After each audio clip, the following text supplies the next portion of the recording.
Hamelon naturel. Vous allez donner pour la dame qui est là un roll mops.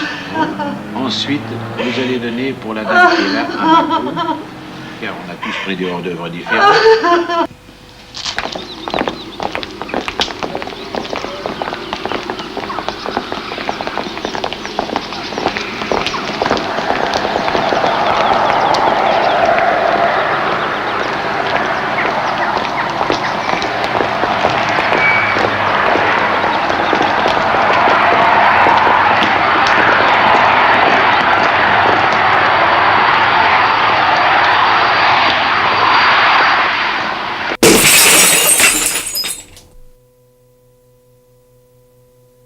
Se podemos dizer que um personagem ficcional tem dominado a cultura popular atual, esse personagem é o policial. Os meganhas desgraçados estão em todos os lugares. É pior do que na vida real.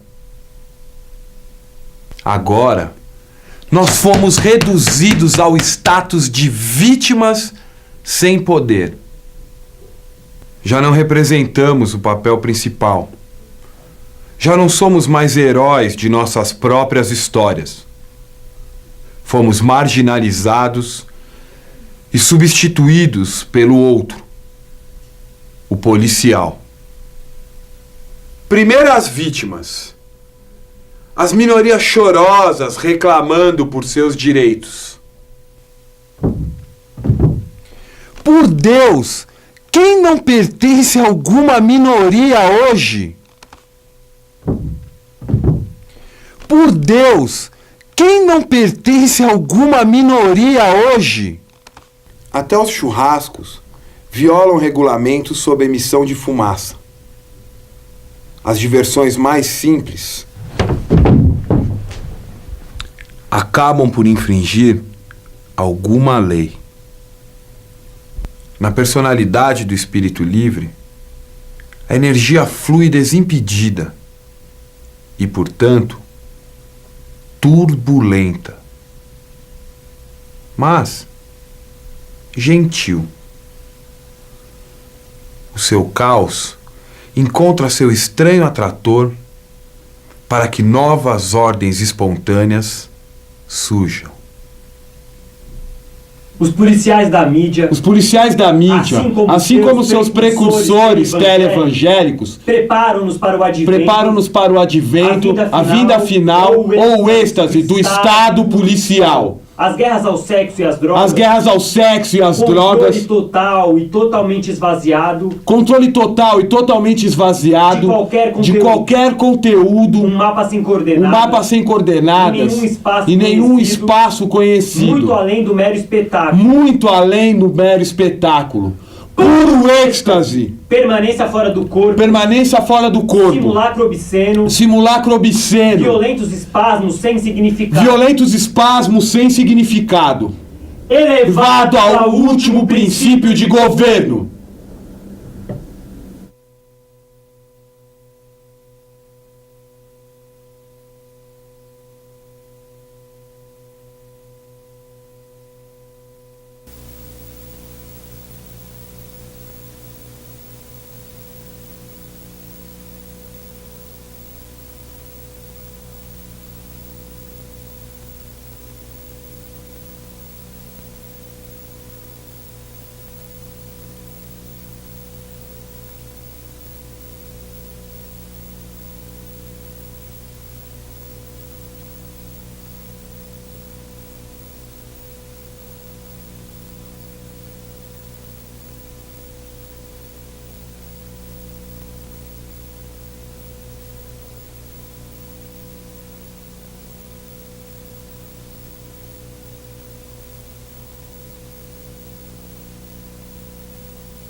vento experimenta o que fazer com a sua liberdade. O vento experimenta o que fazer com a sua liberdade. O vento experimenta o que fazer com a sua liberdade.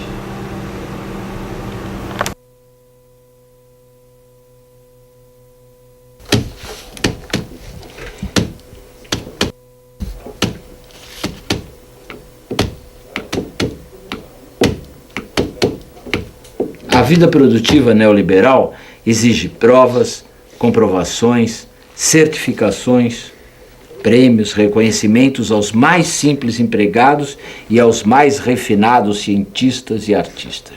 E de repente, noticia-se o aparecimento de mais um circuito do uso de drogas lícitas. Surpresa, a mídia científica denuncia que os cérebros, os eminentes pesquisadores, estão se dopando. Medicada desde criança, anuncia-se uma geração de amantes do emprego, do salário, da disposição à participação para qualquer convocação. Democratas, dopadas e produtivas, essas pessoas dão corpo ao atual conformismo moderado da sociedade de controle.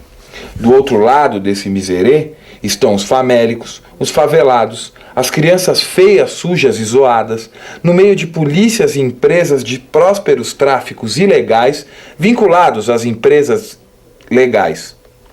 Pauperizados, drogados e venturosos funcionários dos tráficos tombam sob polícias ou se encantam com paliativos programas governamentais ou espertas ONGs. Estes pobres e miseráveis habitantes dos campos de concentração urbanos produzem corpos vivos, polícias, pequenos sicários, um mundaréu de carne com cerebastenia para a empresa e o Estado. Amam obedecer, participar, denunciar, punir e matar. Alguns aumentam a produtividade lícita, os demais a produtividade ilícita. Dentro deles habitam o moralizador do proibicionismo e o conivente defensor da legalização de drogas, clamando por legitimidade ao seu próprio entorpecimento. Para produzir e descansar, para fugir ou atuar, para dormir ou acordar, para manter-se conformista, eles precisam de uma lei que regulamente o uso, o controle, a produção, a sua saúde, sem arruinar a ordem, sem sequer estremecê-la, como se fosse possível imobilizar estados alterados da existência pelo Estado ou pela moral. Os dopados querem legalizar as drogas e embelezar a sua droga de vida. Hoje em dia, há muito dopado e pouco drogado.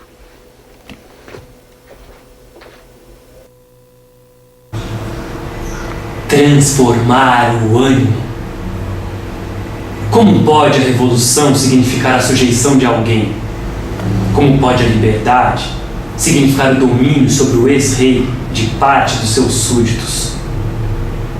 Tais relações são demasiado tristes para um mundo novo. Após a revolução, nada mais de punição.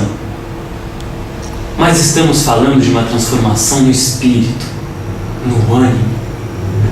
A economia é o córtex, a política, a epiderme.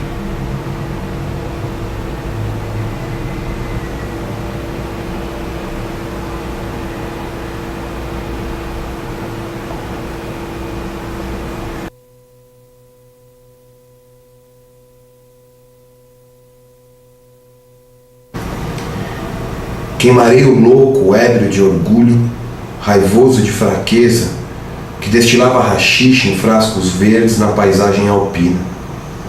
Ah, o prazer com que ainda o queimaria em cada uma das voltas pavorosas de seu eterno retorno. E só ficará comigo o riso rubro das chamas, alumiando o preto das estantes vazias, porque eu só preciso de pés livres, de mãos dadas e de olhos bem abertos.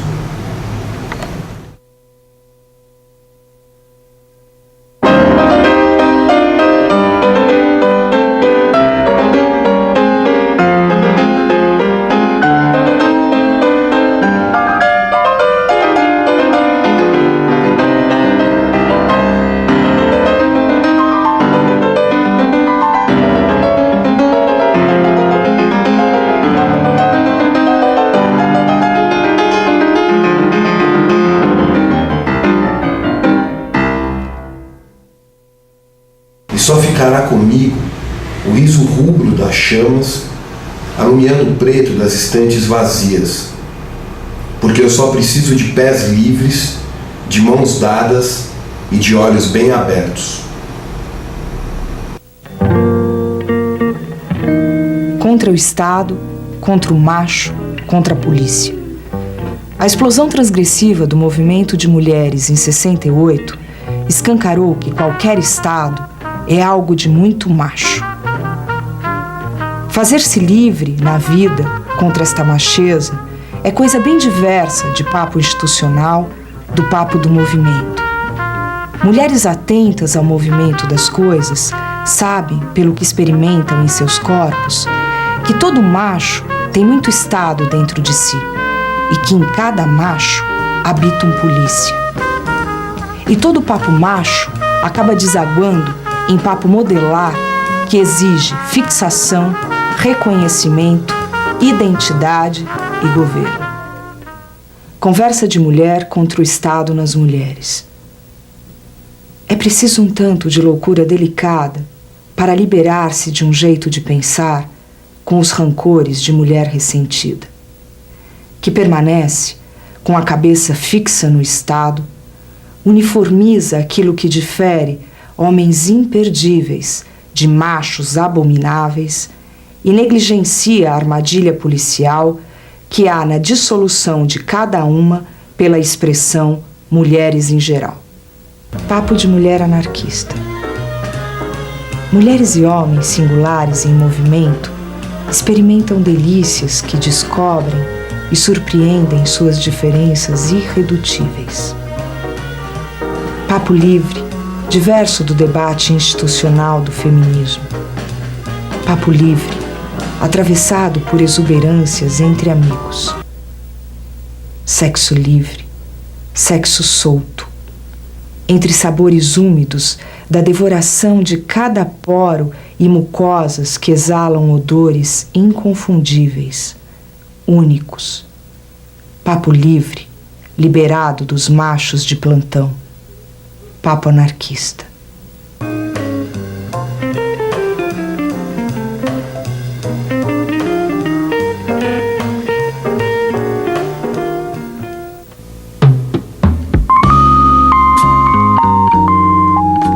O marido da escritora perde a sua individualidade. Aliás, todo marido é uma instituição completamente desmoralizadora. Completamente desmoralizadora. Até a Trololó qualificou de vira-lata. Assim, meu marido, pelo seu nobre caráter, e eu defendendo a minha dignidade de ser livre, talvez acabemos nos divorciando dessa comédia que é o casamento legal. Para sermos amigos, não precisamos do selo do Estado. O divórcio tanto me interessa quanto o casamento. Dispenso a lei na minha vida afetiva. Não, dispenso na minha vida todas as leis escritas.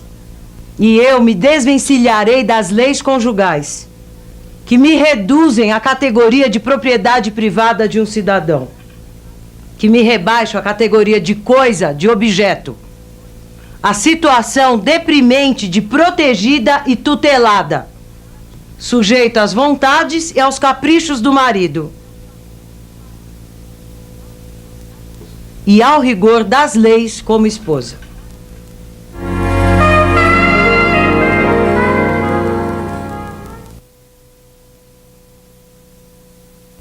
É preciso considerar a ontologia crítica de nós mesmos, não certamente como uma teoria, uma doutrina, nem mesmo um corpo permanente de saber que se acumula.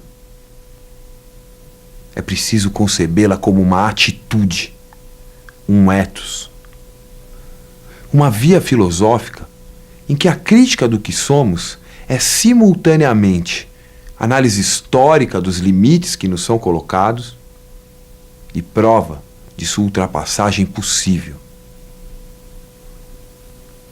Não sei se é preciso dizer hoje que o trabalho crítico implica a fé nas luzes.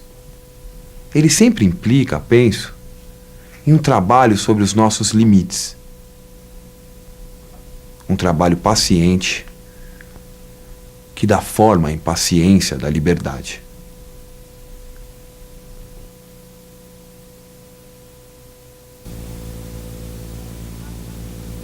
Uma vítima, Edgar Leuenhoek. O intemerato jornalista Edgar Leuenhoek continua sendo vítima da sanha feroz do governo de São Paulo, que se encontra disposto a fazê-lo condenar pelo crime de roubo, praticado durante o período de greve no mês de junho, nos armazéns do Moinho Santista, de Fávila Lombardi e Edmundo Mitzger, na Moca. E tal é o terror que a aristocracia paulistana inspira o denodado lutador da causa dos oprimidos, que o juiz que deveria presidir o tribunal do júri, onde ia ser julgado nosso corajoso companheiro, cedendo às imposições do governo de São Paulo, adiou bruscamente o seu julgamento para o mês de março, apesar de ter dado a palavra de honra ao Dr. Evaristo de Moraes, advogado de Edgar Leuenhoek, de que o julgamento seria no mês de janeiro. A honrada gentinha, que pretende fazer condenar Edgar Leuenhoek como ladrão, é a mesma que tem sido acusada, em letra de forma, de se locupletar com o dinheiro do erário paulista e de terem enriquecido às custas da classe operária, de que muito se honra pertencer o combativo diretor da plebe.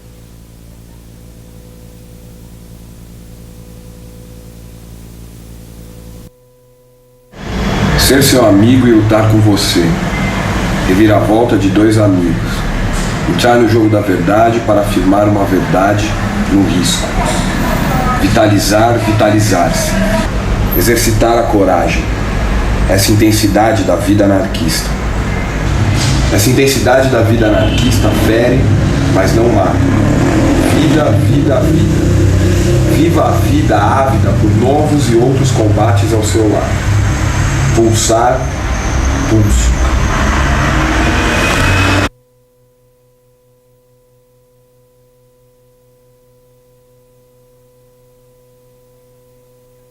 Para a patroa ficar feliz, a criança ficar quieta, o cientista produzir muito mais, drogas, pelo tráfico, pelo médico, pelo psiquiatra e pela automedicação. Drogas para cada atividade, para cada ocasião, para cada maneira de parecer normal. Droga no uso dos normais, para conter e alimentar compulsividades, obsessões, desejos, manias, idealizações corporais de anoréxicas e bombadinhos, filhos de boa família e sem família, drogas para serem bebidas, inaladas, tragadas, injetadas, enfim, drogas para dar, vender, traficar, trafegar e trabalhar, e trabalhar, e trabalhar, e trabalhar. A sociedade de controle capturou as experimentações em estados alterados, inovações, prazeres, ideais, coisas do espírito, transgressões, estranhezas, meditações, pausas, e fez das drogas uma panaceia normalizadora. Antes, droga estava associada à transformação, à rejeição da sociedade, à negação das autoridades. Agora, ela é assunto de empresas legais e ilegais, de polícias da polícia, de juízes e fiscais, de famílias, escolas, redes de comunicação, dessa tonelada de gente chata, careta e covarde. Medicando desde criança com drogas normalizadoras, no futuro próximo não teremos mais loucura nem doença mental, mas alguma outra designação mortal, descrita, mapeada e medicada pela fusão das ciências bioquímicas, humanidades e psiquiatria. A anarquia, quando se transforma em dogma, também é parceira dessas drogas todas. E ponto.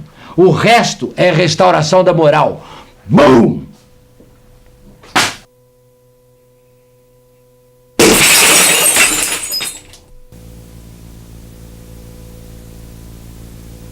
É favor das estrelas nos convidar a falar, nos mostrar que não estamos a sós, que a aurora tem um teto e o meu fogo, tuas mãos.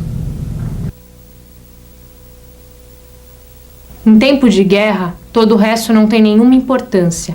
A vida para e todos os esforços são bloqueados. O suor e o sangue das massas servem para nutrir o monstro insaciável do militarismo. Ele se torna cada vez mais arrogante e agressivo, imbuído de sua importância. Para permanecer vivo, o militarismo necessita constantemente de energia suplementar. Eis porque ele buscará sempre um inimigo ou, em sua ausência, criará um artificialmente. Em seus objetivos e seus métodos civilizados, é sustentado pelo Estado, protegido pelas leis, mantido pelos pais e pelos professores e glorificado pela opinião pública. Em outros termos, a função do militarismo é matar. Ele só vive graças ao assassinato.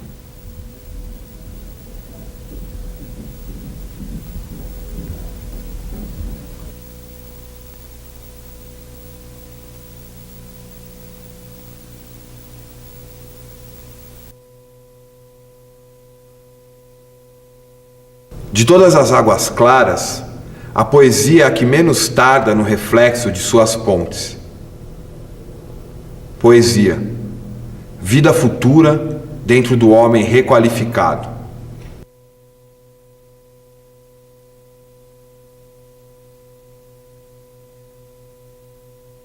Se partires um dia rumo a Ítaca, faz votos de que o caminho seja longo, repleto de aventuras, repleto de saber. Nem Lestrigões, nem os Cíclopes, nem o colérico Poseidon te intimidem. Eles no teu caminho jamais encontrarás, se altivo for teu pensamento, se sutil emoção teu corpo e teu espírito tocar. Nem Lestrigões, nem os Cíclopes, nem o bravio Poseidon has de ver, se tu mesmo não os levares dentro da alma, se tua alma não os puser diante de ti. Faz votos de que o caminho seja longo. Numerosas serão as manhãs de verão, nas quais, com que prazer, com que alegria, tu hás de entrar pela primeira vez um porto, para correr às lojas dos fenícios e belas mercâncias adquirir. Madrepérolas, corais, âmbares, ébanos e perfumes sensuais de toda a espécie, quanto houver de aromas deleitosos. Há muitas cidades do Egito peregrina para aprender dos doutos. Tem todo o tempo Ítaca na mente. Está predestinado a lhe chegar. Mas não apresses a viagem nunca. Melhor muitos anos levares de jornada e fundeares na ilha velha, enfim, rico de quanto ganhaste no caminho, sem esperar riquezas que Ítaca te desse. Uma bela viagem deu-te Ítaca. Sem ela, não te ponhas a caminho. Mais do que isso, não lhe cumpre dar-te. Ítaca não te iludiu, se a achas pobre. Tu te tornaste sábio, um homem de experiência. E agora sabes o que significam Ítacas.